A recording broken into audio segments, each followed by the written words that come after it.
J'ai cru comprendre que votre question, c'était OK, la pensée design, la pensée c'est bien, mais si on fait que juste penser, il nous manque des choses pour savoir comment agir.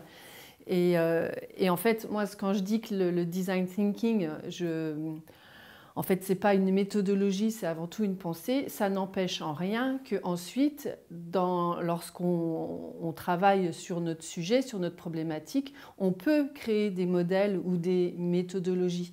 Mais ce que je veux dire, c'est que il ne faut pas le prendre comme une recette duplicable. En fait, je fais aussi souvent l'analogie avec le chef cuisinier qui invente la recette en tenant compte des aliments qu'il a à disposition et en tenant compte des propriétés de ces aliments qui ne demandent pas tous le même temps de cuisson, etc.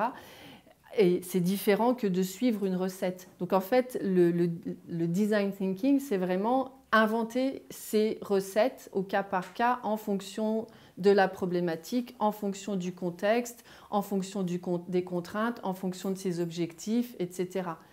Et là où je trouve qu'il y a une dérive actuelle, c'est qu'on a tendance à considérer que le design thinking, c'est une recette. Donc on regarde sur Internet, on voit que, OK, il faut faire de l'observation, il faut faire reposer faire l'observation pour reformuler la problématique, 2, faire de la créativité, 3, faire un prototypage, 4, des tests, etc. Alors que si on n'a pas le bon état d'esprit pour faire tout ça, on accouche d'une souris.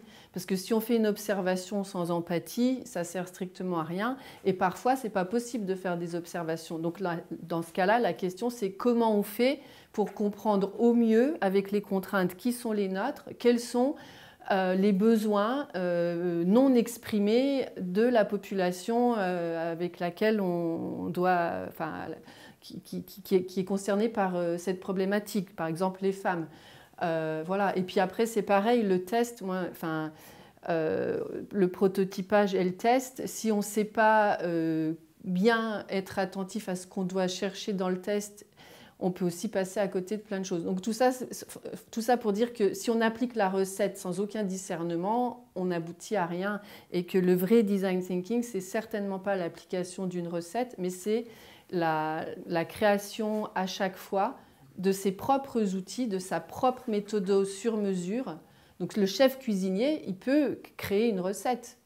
C'est pas parce qu'il est chef cuisinier qu'il s'interdit de créer une recette. C'est pas parce qu'on fait du design thinking qu'on doit s'interdire de faire une méthodologie. Mais elle sera adaptée au sujet spécifique. Et on aura conscience que c'est dangereux de la copier-coller. Voilà, c'est juste ça.